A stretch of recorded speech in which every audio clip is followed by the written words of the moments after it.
Welcome to Chillin' 101. We hope this video helps. In this video, I will show how to draw a Ford GT. Begin by lightly sketching the car's basic silhouette, focusing on its low, wide stance. Establish the main proportions, like the wheelbase and overall height, using simple construction lines. This initial step is crucial for ensuring your drawing is accurate and balanced. Think of it as building the foundation before adding any details. Keep your lines very light so they can be easily erased later. Now let's refine the body. Focus on the Ford GT's signature roofline, which slopes gracefully towards the rear. Carefully draw the prominent side air intakes and the sleek, aerodynamic curves. Next, add the distinctive headlights and taillights, paying attention to their unique shapes. Don't forget the wheel arches and the subtle door lines, which contribute to the car's powerful appearance. Take your time with these details.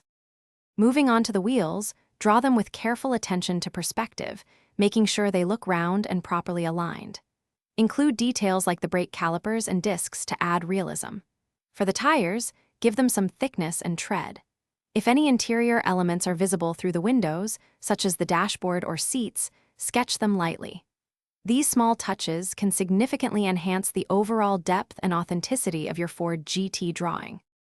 Finally, it's time for shading and finishing touches. Use varying degrees of pressure to create shadows and highlights, giving your Ford GT a three-dimensional look.